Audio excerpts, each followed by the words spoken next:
Box to Box Media Network. Lisir wangi sliramu tumaking sirno ojo tangingkanmu guling awas jo ngetoro aku lagi bang wingo yen setan kang tak utusi dadya sembarang ojo layu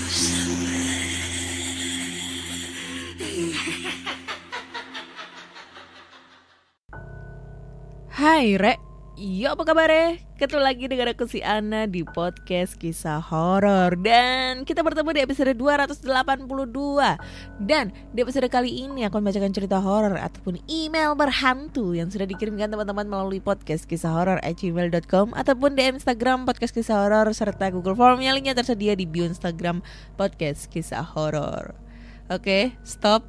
Gue tahu lu semua bakalan protes 2 minggu gak update episode terbaru. Bentar. Oke, gue salah nih. Gue minta maaf nih ya. Aduh, ngumpulin mood untuk nge-podcast itu sangat susah banget. Enggak, ini karena di Surabaya tuh akhir-akhir ini hujan terus kalau malam. Takutnya noise gitu kan masuk. Terus banyak kegiatan juga. Jadi ya maaf ya. Ya ampun. Udah banyak banget yang nge-DM. Aduh, jadi gak enak nih. Nah, terus besok itu tanggal 14 Februari. Nah, 14 Februari itu biasanya merayakan Hari Valentine. Selain Hari Valentine, besok itu juga ada pemilihan umum untuk calon presiden kita. Calon presiden dan calon wakil presiden. Ya, aku harap kalian semua punya pilihan sendiri-sendiri. Pilih dengan hati nurani kalian, gak usah menjatuhkan satu sama lain antara paslon 1, 2, dan 3. Siapapun nanti yang menjadi presidennya besok, semoga bisa membawa Indonesia itu jauh lebih maju, jauh lebih sukses, terus bisa bisa mengharumkan nama bangsa. Dan mungkin anak-anak bangsa yang sekarang mempunyai prestasi yang sangat banyak itu mungkin bisa diprioritaskan ataupun mungkin ya lebih dihargain untuk karya-karyanya. Weh, anjay. Gua nggak dibayar ya untuk masalah berkampanye ini. Oke. Jadi langsung aja kita masuk ke cerita horor karena ya itu tadi banyak banget yang protes. Dan cerita kali ini dari siapa ini? Nggak ada namanya. Oke, dari siapa nih ya? Oh, dari Awan. Oke. Halo Kak Ana. Perkenalkan, nama aku Awan. Aku ingin bercerita tentang pengalaman horor aku di tempat kerja. Jadi aku tuh bekerja pada perusahaan penyedia jasa kebersihan. Maka aku tentu ikut peraturan perusahaan tersebut, termasuk bersedia ditempatkan di seluruh wilayah kerja perusahaan penyedia jasa kebersihan itu. Di tahun 2010 akhir, PT di tempatku bekerja putus kontrak dengan bank sebelumnya. Aku pun sempat nganggur beberapa bulan, tapi akhirnya aku bekerja lagi di sebuah kantor milik pemerintah. Tapi tetap sebagai seorang cleaning service. Karena di pekerjaanku sebelumnya itu aku memang bekerja di cleaning service. Jadi waktu itu aku benar-benar gak menyangka kalau di kantor itu pun ada peristiwa-peristiwa aneh terkait dengan penampakan. Dan itu tidak hanya dialami diriku sendiri, tapi juga sama teman kerjaku yang lainnya, seperti satpam dan bahkan pegawai kantornya pun sendiri. Nah, jadi berikut nih ceritanya. Suatu hari, Mas Danang, seorang satpam, temen aku satpam ini, dapat jadwal piket malam. Sehabis sholat isya, ia pun berangkat dari rumah menuju kantor. Sampai di sana, beliau absen fingerprint dulu. Kemudian langsung menuju pos satpam untuk melihat buku serah terima pekerjaan dari shift sebelumnya. Jadwal shift kedua ini dimulai dari jam 7 malam sampai jam 7 pagi. Satpam shift sebelumnya, si Denny masih ada di situ karena masih ingin menyelesaikan menonton sinetron Bajai Bajuri. Mas Danang, kok tumben Pak Yono belum datang, kata Mas Danang. Karena biasanya ada 2 orang satpam yang bertugas malam. Masih beli makan katanya Mas. Sudah datang tadi, jawab Denny sambil mengubah channel TV karena iklan lewat. Lah biasanya bontot dari rumah, kata Mas Danang lagi. Bontot itu artinya bawa bekal makanan. Istrinya sakit katanya, gak masak. Oh ya udah deh, Mas Danang manggut-manggut. Dia pun ikut nonton TV sambil menunggu Pak Yono datang. Tak lama kemudian Bajai Bajuri habis. Denny pun pamit pulang bersamaan dengan Pak Yono yang datang setelah berbasa-basi sebentar. Kini tinggal Mas Danang dan Pak Yono di kantor tersebut. Beberapa pegawai yang lembur pun juga sudah pulang. Tayangan televisi juga mulai kurang menarik sampai waktu menunjukkan pukul 10 malam. Pak Yon, waktunya cek lokasi yuk, kata Mas Danang pada Pak Yono memperhatikan jalan di depan kantor yang mulai sepi. Hanya beberapa kendaraan besar yang lewat dari arah Banyuwangi. Oke, siap Mas, sahut Pak Yono sambil mengunci pintu pagar. Mereka berdua pun berkeliling area luar kantor untuk memeriksa keadaan. Semua pintu dan jendela juga diperiksa dari luar apakah sudah terkunci dengan baik atau masih belum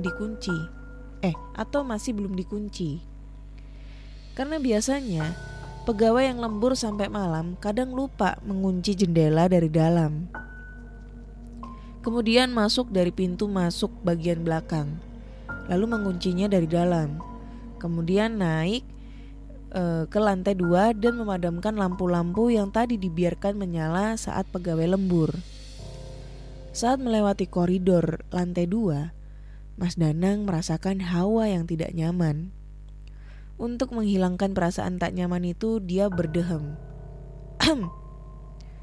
Mereka terus memeriksa jendela yang mungkin terbuka. Setelah semuanya selesai, Mas Danang segera turun dan Pak Yono menyusul di belakangnya. Mereka menyisakan lampu di tangga depan tetap menyala agar tidak terlalu gelap, begitu katanya. Sesampai di pos satpam, Mas Danang memperhatikan lantai 2 dari kejauhan. Ia nampak agak kaget karena tampak di jendela paling ujung ada bayangan sesosok wanita berambut tergerai sedang berdiri. Penampakan itu terlihat membelakangi lampu di atas tangga itu. Pak Yon, lihat itu, kata Mas Danang memberitahu Pak Yono sambil menunjuk ke arah bayangan sesosok wanita di jendela paling ujung. Astagfirullah, siapa itu? Beneran itu? Tanya Pak Yono terkejut. Karena secara akal tidak mungkin seseorang berada di balik jendela itu. Karena jendela itu berada di atas tangga. Perlu alat bantu untuk bisa berada di posisi bayangan sosok mbak-mbak itu. Masa pakai scaffolding atau semacamnya dia naiknya? Entare yuk, kita datangi yuk, ajak Pak Yono. Mas Danang mengangguk dan segera menuju pintu kantor. Kemudian menuju tangga yang dimaksud, tempat sosok mbak-mbak itu berdiri. Namun sesampainya di atas, Mas Danang dan Pak Yono tidak menjumpai siapapun. Mereka diam sesaat, lalu sebongkah angin lembut menerpa dari arah koridor lantai 2 ke arah tangga. Bukan orang itu Mas, kata Pak Yono. Betul, sahut Mas Danang. Makanya tadi aku agak gak enak waktu ngecek lantai 2 ini. Oh, pantes. Tadi sampean dem-dehem ya? Tanya Pak Yono. Iya Pak, tadi tuh kayak ada perempuan berdiri lurusnya koridor ini. Di ujung sana waktu kita masih dari tangga belakang. Ayo Pak, turun aja, serem. Ya yuk, kata Pak Yono sambil mematikan lampu di atas tangga itu. Gimana kalau kita padamkan aja, biar dia gak kelihatan lagi, kata Pak Yono sambil tertawa kecil. Mas Danang pun mengangguk setuju. Nah, kemudian ini kisah kedua dari 2 orang satpam yang bertugas malam, yaitu Bayu dan Denny. Jadi waktu itu menunjukkan pukul 7 malam. Bayu dan Denny sejenak bersantai di pos satpam sambil ngopi. Mereka berdua sengaja standby di pos agar mudah memantau pegawai yang biasanya pulang lambat. Nah, satu persatu pegawai pun pulang. Sambil berbasa-basi dengan pegawai yang pulang, mereka menanyakan apakah masih ada pegawai satu ruangan yang lembur. Semua mengatakan bahwa tidak ada yang lembur hari itu. Terakhir nampak kepala kantor keluar dari dalam kantor untuk pulang. Mobilnya pun lewat depan pos. Malam itu terlihat cerah tapi agak gerah. Entah kenapa, Bayu pun kembali ke dalam pos setelah menutup pintu gerbang dan izin untuk memeriksa keadaan dalam kantor dan ingin memastikan semua jendela, pintu terkunci, AC dimatikan dan semua lampu-lampu dipadamkan. Sementara Bayu menonton televisi di pos satpam dengan tetap waspada, hingga dia melihat sosok hitam seperti bayangan seseorang melintas dari pintu gerbang sebelah selatan menuju halaman parkir di belakang gedung. Tanpa banyak cincong, dia segera mengejar sosok yang mencurigakan itu. Kemudian dia berteriak pada Denny yang baru muncul dari pintu masuk kantor. Ada orang masuk, kata Bayu mempercepat langkahnya sambil memberi isyarat kepada Denny agar memergoki sosok itu dari dalam lewat pintu belakang kantor. Karena instruksi itu, Denny segera masuk kembali ke dalam kantor menuju pintu belakang. Bayu berhasil melihat sosok yang ia kejar. Dia heran karena sosok itu seperti sedang melayang, bukan berjalan. Melayang sambil sedikit merunduk dan mengenakan pakaian hitam terusan. Sosok itu terus melayang menuju pintu belakang kantor dan masuk tanpa membuka pintu, menembus pintu yang telah Denny kunci dari dalam. Bayu kaget dan sontak berhenti mengejar. Dia pun balik kanan, lari ngebut menuju pos satpam. Denny yang juga keluar dari dalam kantor menanyakan, "Mana orangnya, Bay? Kok lari-lari kamu? Kenapa?" "Ayo, ke pos aja kita. Cerita di sana, jangan di sini pokoknya," jawab Bayu sambil sedikit terengah-engah. Dan sesampai di pos, Bayu meneguk air yang ada di meja. "Siapa yang masuk tadi itu, Bay?" tanya Denny penasaran. "Bukan orang itu, Den." Bayu menghabiskan segelas air di tangannya. "Terus, cobe, hantu?" sergah Denny tak sabar mendengar cerita Bayu. "Iya, betul, hantu, Den." "Halah, masa sih, Bay?" tanya Denny tidak percaya. "Iya, tadi dari gerbang selatan dia tiba-tiba masuk dan terus ke belakang gedung. Tapi dia gak seperti berjalan, dia ini melayang. Wajahnya gak kelihatan jelas, soalnya dia agak merunduk," lanjut Bayu. "Masa kamu gak kelihatan dari dalam, Den?" Denny hanya menggeleng. "Kan gelap dari dalam, Bay, tertutup gorden." "Kamu gak pernah kelihatan apa-apa gitu selama piket?" Bayu bertanya pada Denny. "Gak pernah, Bay. Aku cuma pernah lihat seseorang cewek pakai baju putih, rambut tergerai ke depan. Dia duduk di tembok di bawah papan reklame itu," jawab Denny menunjuk ke arah tembok dekat pintu gerbang selatan. "Berdoa aja yuk, Den, biar mereka gak mengganggu pekerjaan kita," kata Bayu sambil menyeka keringatnya. Denny hanya mengangguk setuju. Mereka pun berdoa agar pekerjaan mereka lancar tanpa gangguan teknis maupun non-teknis. Oh iya, Walaupun aku seorang tenaga cleaning service yang jam kerjanya pagi sampai sore hari, kadang aku harus balik ke kantor untuk mencuci gelas dan alat makan kantor yang digunakan pegawai sepanjang hari tadi. Untuk itu aku biasanya kembali sehabis sholat isya. Sebenarnya malam itu aku tuh agak malas ke kantor karena udah mager. Tapi dengan terpaksa aku kembali ke kantor juga jika tidak ingin keteteran besok paginya. Untung rumahku itu cukup dekat dengan kantor.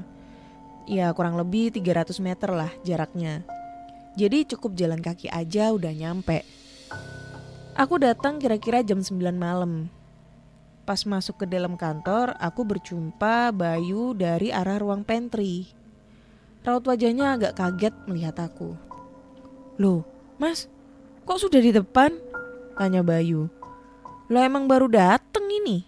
jawabku. "Bukannya tadi sampean bawa gelas kotor, pakai kursi?" tanya Bayu keheranan. Memang biasanya aku membawa gelas dan alat makan yang aku kumpulkan dalam ember plastik dan menggunakan kursi kerja yang ada rodanya dari ruangan yang aku ambil gelas dan alat makan kotornya. Maklum, tidak ada troli khusus untuk itu. "Aku juga dengar sampai cuci gelas di pantry kok, Mas. Aku kan numpang BAB di toilet belakang tadi." Bayu masih keheranan. "Mosok sih, Bay? Mungkin Irul itu yang cuci gelas. Aku gak percaya omonganmu, Bayu." Tapi aku pikir-pikir, Irul juga gak pernah dapat tugas cuci gelas dari pengawas. "Gak mungkin, Mas. Aku lihat kok. Aku lihat gak ada sepeda motornya Irul." Bayu pun berlalu sambil tertawa. Aku hanya bisa terheran-heran dan melanjutkan pekerjaanku. Setelah aku selesaikan cuci gelas, aku pun langsung ke pos satpam. Di situ tampak Bayu sedang ngobrol dengan Nuris, yang juga satpam piket malam. Rupanya mereka bercerita kejadian barusan.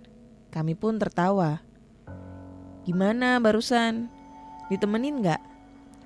"Kak ono, Bay. Aman. Kalau ganggu, ya tak lempar gelas lah. Aku suruh sikat toilet," celotehku. Bayu bercerita bahwa tadi memang ada seseorang yang mirip aku melakukan kebiasaanku mencuci piring di pantry. Seperti ya itu tadi, kayak mencuci piring lalu nyeret kursi kerja beroda, dan suaranya pun itu jelas, klodak gitu. "Untung aku gak ke dalam kantor," sahut Nuris yang memang penakut walau badan gede tampang preman. "Tapi kan kamu piket malam ini," kataku pada Nuris. "Maaf bro, aku gak mau ke dalam, biar di sini aja sampai pagi," jawab Nuris sambil angkat tangan. "Ya udah, hati-hati. Kalau piket malam itu mungkin mau bantu-bantu aku cuci gelas," candaku agar mereka gak terlalu gugup. "Ya udah, aku pulang dulu ya." Oke bro," jawab Nuris dan Bayu serempak. Ceritanya udah selesai. Ternyata endingnya agak sedikit gantung ya. Gantung banget gitu. Oke, thank you buat Awan ceritanya. Nah, pengalaman horor di kantor nih ya. Ini udah cerita kesekian kalinya pengalaman horor di kantor, dan jujur ya, pengalaman horor di kantor itu jauh lebih menakutkan dibandingkan cerita kesurupan massal waktu persami. Beneran. Kenapa gue bilang kayak gini ya, karena gue pernah ngalamin, walaupun gak ditampakin secara solid banget, detail gitu ya. Maksudnya mungkin kan diganggu suara-suara atau mungkin bayangan-bayangan yang cepet banget kayak gitu-gitu. Tapi itu emang sering terjadi itu pas gue tuh kayak ngejalanin suatu kegiatan ritual lembur di kantor sampai malam gitu kan. Apalagi dulu kantor gue itu kalau ngelembur itu sampai jam 10, jam 11, setengah 12 gitu kan, karena deadline untuk unitnya itu. Kalau di sekolah itu dulu itu paling malam itu sampai jam 9 sih itu. Jadi kalau pengalaman horor itu jauh lebih menakutkan yang di tempat kerja gue yang dulu, yang di karoseri itu. Itu emang sejuta horor di sana. Apalagi unit-unitnya tuh, banyak yang unit bekas kecelakaan juga. Kayak gitu-gitu guys. Oke, kita lanjut ke cerita berikutnya ya. Cerita kedua ini kayaknya seru banget ini. Gue jarang terjadi cerita pengalaman di studio animasi di Kota Malang. Ini udah clue nih, pasti tahu ya nak Malang di mana. Jadi langsung aja. Hai Kak Ana, perkenalkan nama aku Rizal. Aku mau cerita kisah aku waktu kerja di sebuah studio animasi di Malang. Sekedar info aja, kalau waktu itu banyak teman-teman dari luar kota. So mereka banyak yang nginep di studio. Jadi temen aku si Ovi, cowok, salah satu konseptor visual di sini, sukanya itu tidur di lantai 2 sendirian. Mungkin karena dia ngerasa di bawah itu udah penuh, jadi dia cari lokasi yang lebih legaan dikit. Sebenarnya aku selalu bertanya-tanya, apa si Ovi gak takut ya tidur di lantai 2? Kayaknya serem tuh. Tapi aku gak pernah nanya langsung, takutnya bikin bad mood doi lah. FYI, lantai 2 ini bangunannya gak full. Jadi itu cuma kayak kamar yang sekitarnya itu berpagar, yang letaknya di ujung bangunan utama. Akses ke sana cuma berupa tangga setengah lingkaran. Benar juga apa yang gue khawatirkan. Suatu hari sekitar pukul 3 pagi, dan kebetulan aku sama satu temen aku itu masih utak-atik komputer lemburan, si Ovi tiba-tiba turun tangga dengan tergesa-gesa. Sampai di bawah, dia tuh diem ngeliatin kami, lalu nengok ke atas lagi. Ada apa, Vi? Tanya aku. Gak ada apa-apa. Udah lanjut. Lalu dia ambil minum. Terus dia tidur di kasur yang ada di lantai, gabung sama beberapa temen yang udah molor. Rupanya doi ini masih ngantuk, karena gak lama udah ngorok lagi gitu. Nah siangnya aku kan baru bangun. Lalu salah satu temen aku tuh cerita, dia tadi tuh diceritain si Ovi. Jadi semalam pas Ovi lagi tidur, dia itu tiba-tiba terbangun dan matanya itu langsung mandang keluar pintu kamar. Jadi si Ovi ini kalau tidur di lantai 2 gak pernah ditutup pintunya. Alasannya biar sejuk. Nah pas dia lihat keluar itu, ada cewek membelakangi dia, berambut panjang dan berbaju putih. Lagi enak-enak duduk di atas pagar. Si Ovi awalnya gak ngeh, cuma mikir, apa ada temen ceweknya? Temen-temen yang lagi berkunjung ke studio. Tapi ini udah malam. Tapi kok naik pagar? Lalu gak lama kemudian dia baru sadar kalau itu si kuntilanak. Dia takut dan bingung. Mau lari gimana? Orang satu-satunya jalan keluar, ya pintu di depannya itu yang dihalangin sama si kuntilanak. Dia pejemin matanya lagi, tapi perasaannya masih belum tenang. Dia coba intip lagi, ternyata kuntilanak itu udah hilang. Langsung aja dia bangun dan lari ke bawah. Sejak saat itu doi ini gak berani lagi tidur di lantai 2 kecuali ada temennya. Nah kalau ini pengalaman dari Mas Rocky. Jadi Mas Rocky ini owner studionya. Mas Rocky ini nempatin sebuah kamar yang khusus untuk dia. Beda sama temen-temen dan aku. Tidurnya ngumpul jadi satu kayak pindang baris-baris. Nah malam itu Mas Rocky itu tidur kayak biasanya. Entah kenapa dia tuh tiba-tiba kebangun dan langsung kaget.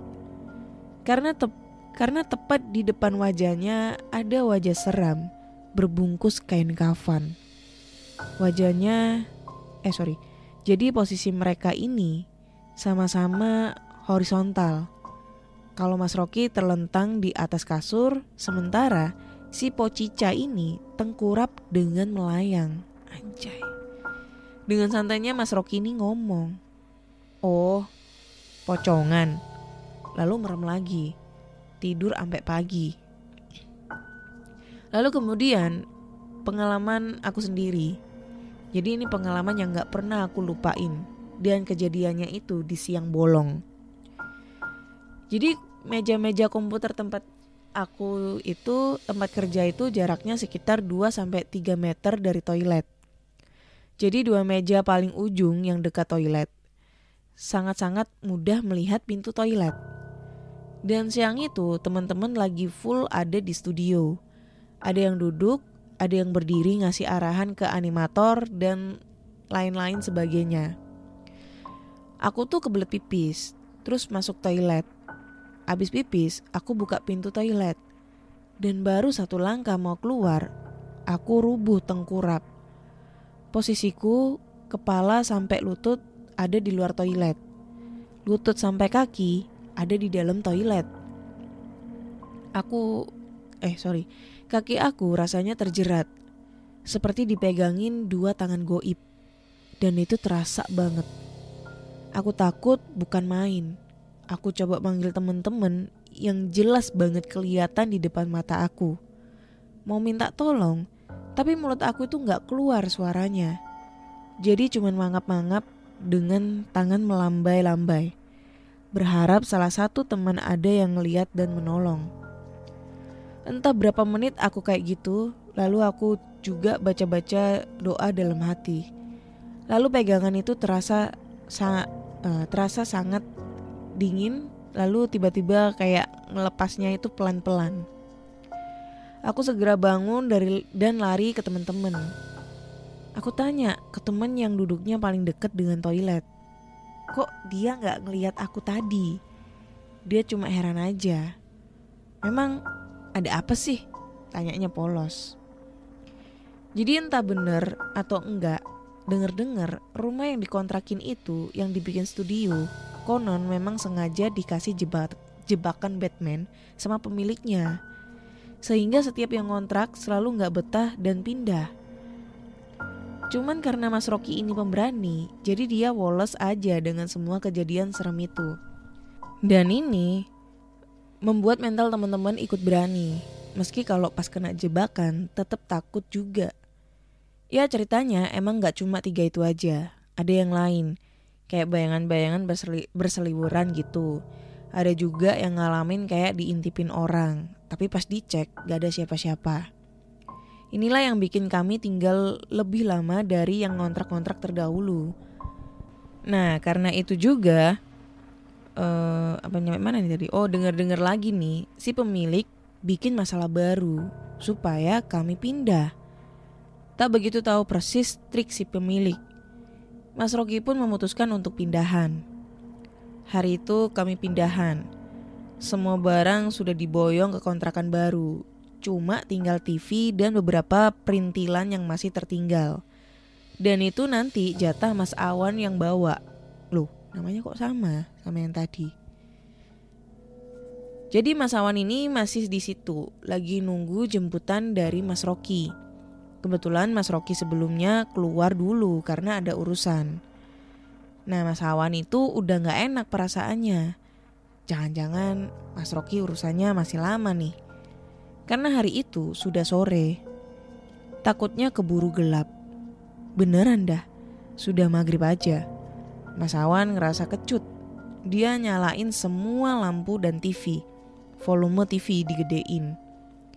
Entah kenapa dia ngerasa gerah. Dia pun mandi. Dalam kamar mandi dia itu agak tenang. Karena suara TV masih kedengeran. Saat dia asik-asik guyur-guyur badan, ada yang aneh. Kok di depan suara TV itu kayak ada suara lagi. Kayak suara orang nangis. Nangisnya itu aneh. Lebih kayak suara dejetan yang bergelombang. Mas Awan menghentikan bentar guyuran airnya. Dia merhatiin suara itu. Ada niat mau ngintip tapi takut. Dia langsung nyalain air keran kenceng-kenceng. Kebetulan keran di situ emang deras. Jadi kalau di full kan, suara airnya itu berisik gembrojok. Mas Awan lanjutin lagi mandinya sama baca-baca dalam hati. Dia cuekin air kamar mandi yang udah luber. Selesai mandi, air keran dia coba matiin. Suara itu udah gak ada lagi. Dengan hati-hati ia keluar kamar. Dan dia kaget banget karena Mas Rocky tiba-tiba membuka pintu depan. Rupanya Mas Rocky baru sampai dan Mas Awan segera meminta cepet-cepet cabut dari situ. Nah, di studio baru ini teman-teman dan termasuk aku udah beres nata-nata peralatan. Kami ada di ruang tengah yang terang benderang. Sedang Mas Rocky dan Mas Awan sudah datang dari tadi. Mereka juga udah santai rebahan ngobrol dalam ruangan kamar yang ada bednya. Saat itu lampunya masih mati dalam ruangan itu. Belum dipasang atau gimana lupa akunya. Ya gak tahu persis juga itu bed kayaknya udah ada pas kami datang. Kayaknya sama pemilik rumah dihadiahi spring bed gitu. Nah Mas Awan nih kemudian keluar kamar. Gak lama kemudian Mas Awan ini masuk ke kamar lagi. Terus Mas Rocky Mas Rocky lalu cerita, "Man, kamu tadi kan keluar ya? Nah, itu lampu ruang tengah kan biasanya sampai kamar ini. Aku kira tadi pas kamu keluar, kamu berhenti dan berdiri depan pintu. Jadi cahaya ruang tengah itu kehalang. Aku lagi asik main HP. Cuman kan kerasa ya kalau ada orang ngalangin cahaya. Aku pikir ngapain Awan berdiri di situ. Pas aku tengok, ternyata pocongan. Habis itu lu ngajakin gue cabut deh dari situ." Gitu. Lalu pengalaman Pak Joni. Kalau gak salah kejadian ini sekitar sehari setelah kami baru pindahan. Jadi maghrib itu semua orang udah pada naik ke lantai 2 buat istirahat. Pak Joni melipir ke musola kantor buat sholat. Selesai sholat dia mau ke lantai 2 juga. Nah pas jalan dia lihat si Drian masih duduk di depan komputer. "Drian, kok gak ikut ngumpul di lantai 2? Drian cuma mengangguk. "Ada lemburan ya? Aku naik dulu ya." Terus Pak Joni jalan naik ke atas. Nah sampai di lantai 2, Pak Joni ini ngelihat kelompok teman-teman udah pada rileks-rileks. Tapi dia terkejut. "Loh, Drian, kok cepet banget udah nyampe sini? Tadi kan masih di bawah." "Dari tadi juga udah di sini, Pak. Emang ada apa?" Dari sinilah teman-teman baru tahu kalau ada sesuatu di studio baru. Karena sebenarnya Mas Rocky yang waktu itu didatengin si Pocong gak cerita ke tim, cuma ke Mas Awan aja. Mungkin dia takut bikin yang lain tuh gelisah. Karena yang sebelumnya ada penghuni, di studio baru malah ada penghuni baru lagi. Nah malam itu sekitar abis Isya, Pak Joni ini janjian nelponin ceweknya. Naiklah dia ke lantai 2 biar bisa merasa berduaan nih sama si doi. Studio animasi ini jarang sepi. Kalau malam ya masih ada aja yang yang kerja di lantai 1. Jadi Pak Joni ini cari tempat yang agak privasi gitu. Sampai di lantai 2 Pak Joni segera ngehemponin si doi. Ngobrol asik sana sini. Terus ceweknya ini tiba-tiba tanya, "Ada siapa di situ, Mas?" "Cuma abang seorang, sayang." "Kok ada suara cewek ketawa-ketawa gitu?" Jantung Pak Joni tuh langsung serasa ditonjok tuh.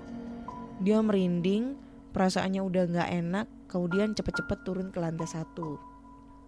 Nah di studio ini juga punya ruangan buat rekam suara. Kalau di sini yang suka stay di sini sih Mas Nubi, karena doi lah yang bagian bikin musik dan edit suara. Dan di studio ini pula kadang juga dijadiin tempat tiduran sama beberapa temen. Sebenarnya Mas Nubi ini gak pernah cerita apa-apa. Justru yang ngalamin itu Mas Awan. Malam sekitar jam 12 malam, Mas Awan ini berniat tidur di studio rekam. Sementara Mas Nubi ini masih ngotak-ngatik komputer. Mas Awan izin tidur di belakangnya. Mas Nubi pun oke aja. Entah berapa jam kemudian Mas Awan kebangun. Dia gak ngelihat Mas Nubi lagi. Kemudian dia WA ke Mas Nubi. "Nub, Udah pulang? Udah mas. Aku ngorok ya tidurnya. Hah, iya. Jadi Mas Nubi itu gak bisa konsen kalau pas lagi kerja.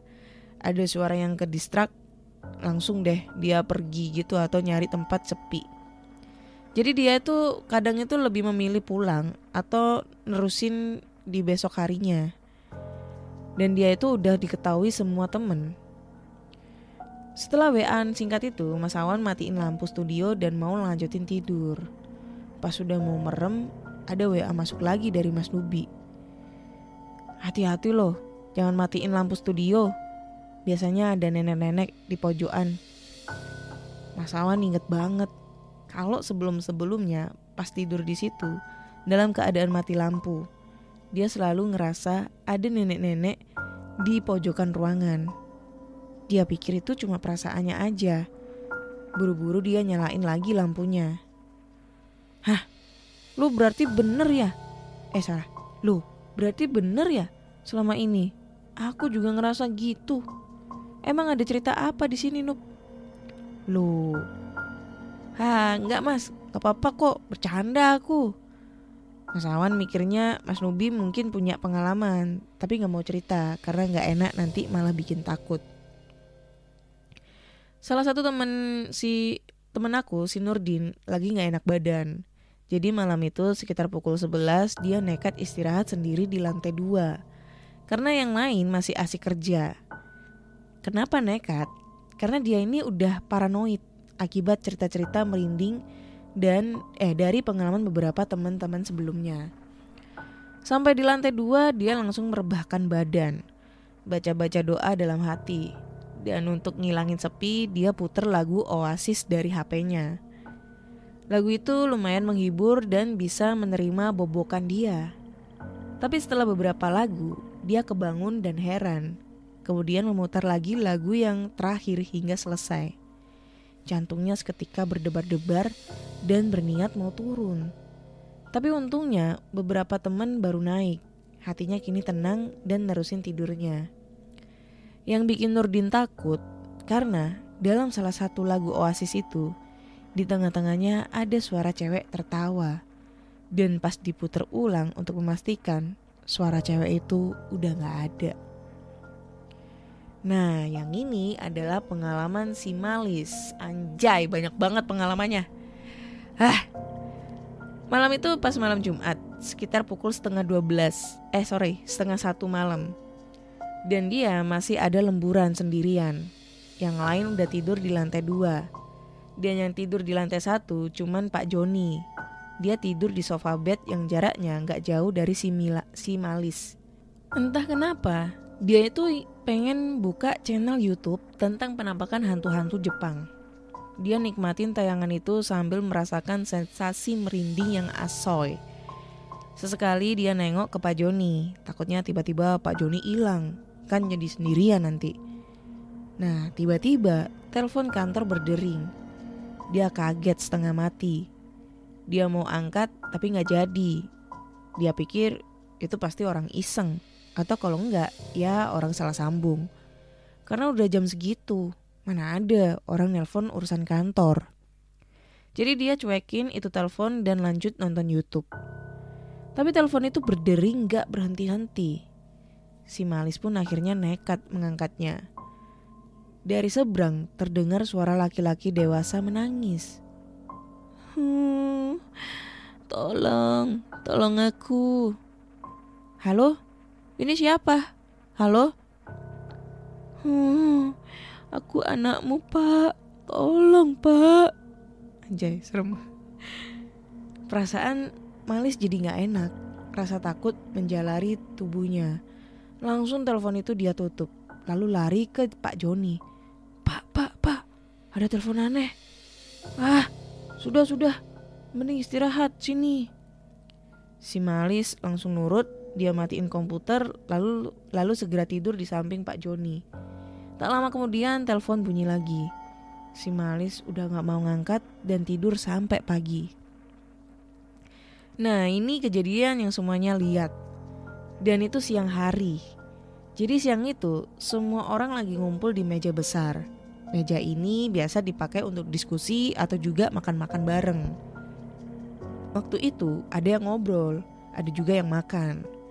Pak Joni baru saja selesai masak mie instan. Lalu semangkok mie itu dia taruh di meja. Gak langsung dimakan karena masih panas. Pas lagi enak-enak ngobrol, tiba-tiba mangkok mie Pak Joni ini bergetar-getar. Loh, mangkoknya. Cuma itu yang bisa dikatakan Pak Joni. Yang lain sempat tercengang melihat kejadian itu. Aku juga mikir, ada apaan ya? Masa gempa? Tapi kok cuma mangkok itu aja yang getar. Sementara mangkok itu masih getar-getar sampai bergeser tempatnya. Mas Ovi yang juga ada di situ juga langsung bilang ke Pak Joni, "Udah, makan aja langsung." Pak Joni menurut, dia sambar sendok dan pegangin si mangkok.